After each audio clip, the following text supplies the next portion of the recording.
So we find Ned still in his cell in complete and total darkness and not even provided with a bucket to pee in, so the entire room just stinks of waste. And we find that he remembers the old stories of Rhaegar the Cruel, who murdered all the masons who laboured on the castle so that they might never reveal its secrets, which makes me wonder what exactly these secrets are, as these dark cells beneath here very much remind me of the sky cells of the Eyrie in that they provide a sort of darkened enlightenment chamber of some kind where people can presumably meditate in order to unlock their third eye. And it appears that this is actually happening to Ned as he sees faces floating before him in the darkness as he has been down here so long.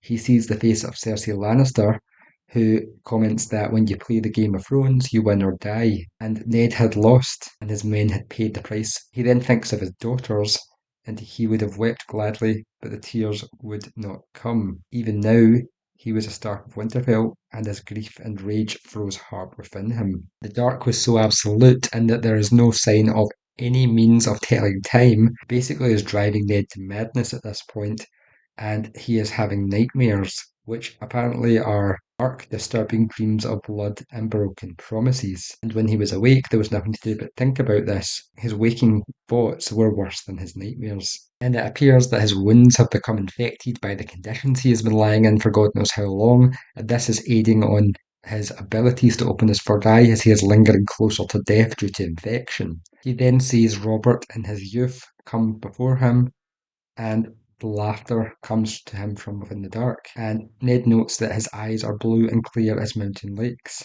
Ned thinks that he failed him. He lied and hid the truth and let them kill him, which then has Robert turn to him and tells him, "Can you eat your pride, Stark? Will the honour shield your children?" Before his face then cracks and opens and then falls away like a mask. And then we find that it was not Robert at all who was looking at him, but Littlefinger, who grins and then mocks him, and then opens his mouth to speak, only for pale grey moths to take wing and fly out. And this makes me think that this is actually Littlefinger here who is influencing Ned, as I have strongly believed throughout the course of this book that Littlefinger definitely has some kind of magical ability here, which I believe is moon singing, and so he is in some way sending this vision to Ned to taunt him. Again, in his isolation, Ned dreams, and he dreams of the year of the false spring, when he was 18 years old.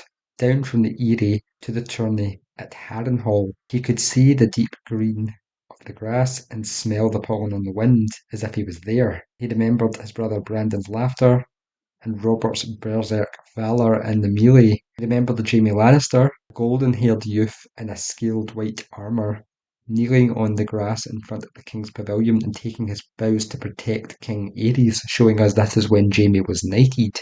Afterwards, Sir Oswald Went helped Jaime to his feet, and the White Bull himself, Gerald Hightower, fastened the snowy cloak of the Kingsguard to his shoulders. All 6 of the White Swords were there to welcome their newest brother. However, it was Rhaegar Targaryen who was the talk of the day. In the jousting, he beat Brandon and also Ronzion Royce and even Sir Arthur Dane. Now, we also get note that Jon Arryn was there alongside Lord Hunter, the old man who wanted to court Lysa, which is interesting as, given that tourneys are notable in this franchise as being a place where people can secretly meet in groups without arousing suspicion, it makes sense then that if Jon Arryn was part of the secret conspiracy group, then old Lord Hunter might be as well, and potentially even the Kingsguard here that we see.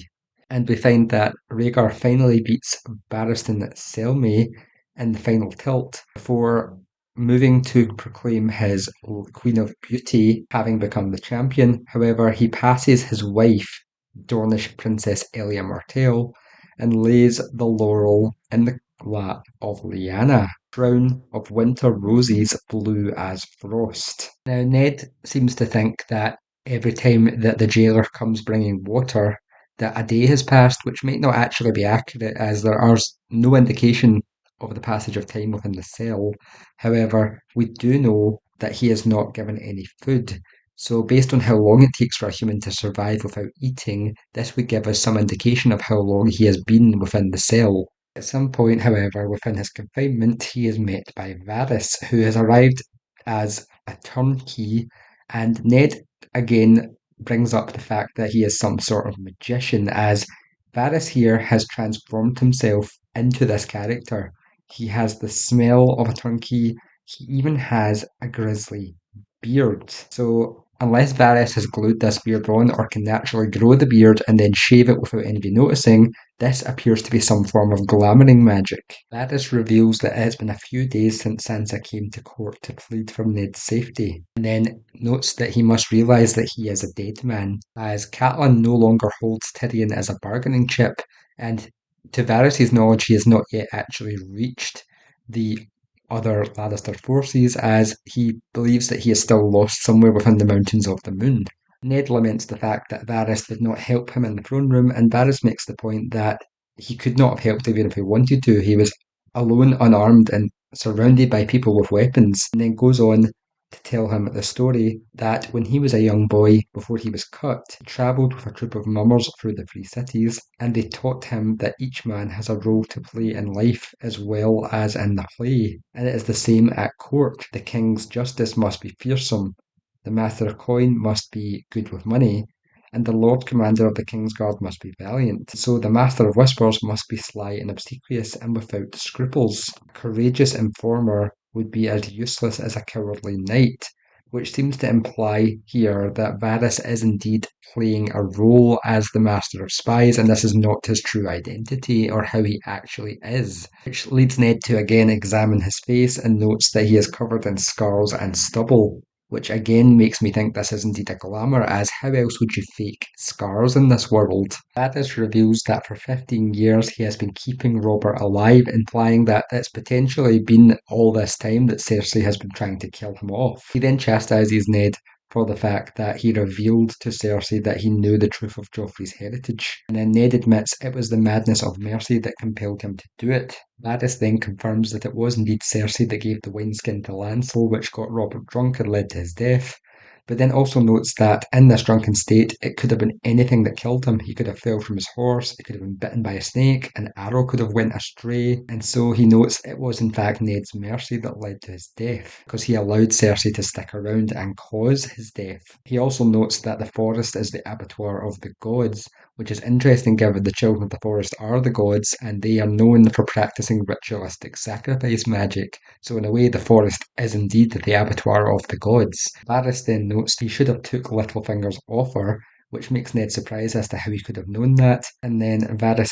simply smiles at this, leading me to believe that he did indeed use some kind of magic or something to find this information out. And then he notes that Cersei will visit him at some point soon, noting that she is frightened of him, but she has other enemies that she fears even more. The River Lords are fighting with Jaime, Lysa sits in the Eyrie, surrounded by her swords, and there is no love lost between her and the Queen. In Dorne, the Martells still brood over the murder of Elia and her babies and are slowly getting ready to put their pieces into place. And now Robb marches down the neck with a northern host at his back, showing us where this takes place in relation to the events of the previous Bran chapter. It's also revealed that Cersei's number one threat that she perceives here is in actual fact Stannis, as he appears to know the truth of her children's heritage and has the rightful claim to the throne. Varys also goes on to note that no one seems to know what he has been doing on Dragonstone,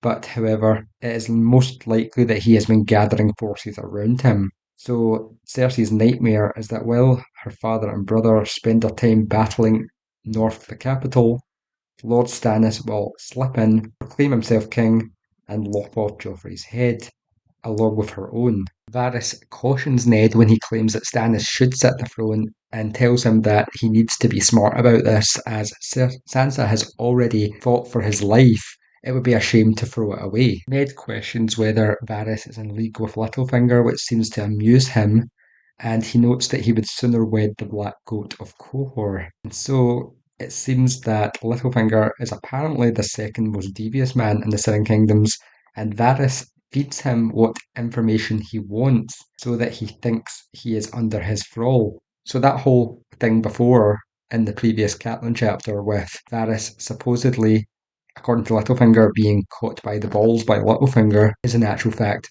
what Varys wants him to think. He is actually a much more potent player of the game. When he comments that he also feigns service to Cersei, Ned questions whether he feigns service to him as well, and Varys comments that he serves the realm, swearing on his lost manhood. The realm needs peace and he is going to help provide it, which makes me wonder how much of what Varys is saying is actually true. Yes, the realm will see peace, but at what cost, and what is his definition of peace? As it seems that the true plot of the group Varys is part of seems to be a Targaryen restoration and potentially connects to the end of the Ice and Fire War since the ancient times. When Ned refuses to bow to Cersei and says he would basically rather die than bow to the woman who has done all of the things that he knows she has done, Varys then threatens Sansa. Ned pleads with him to leave her out of it, but then Varys comments that Rhaenys, the child of Rhaegar, was a child too, precious girl younger than what Ned's children are, and she had a small black kitten called Balerion, which he wonders what had actually happened to him, which coincidentally enough may actually be the old black tomcat that we see running around the castle. Varys then comments that she must have found out the hard way the difference between the kitten and the true black dread dragon when the Lannisters broke down her door during the siege. So Varys then leaves Ned alone in the dark before giving him the choice. You could suck up your honour and live as the next person who visits you could bring you bread and cheese and milk of the poppy to soothe your pain, or it could bring you Sansa's head if you just make the right choice. It's entirely in his hands.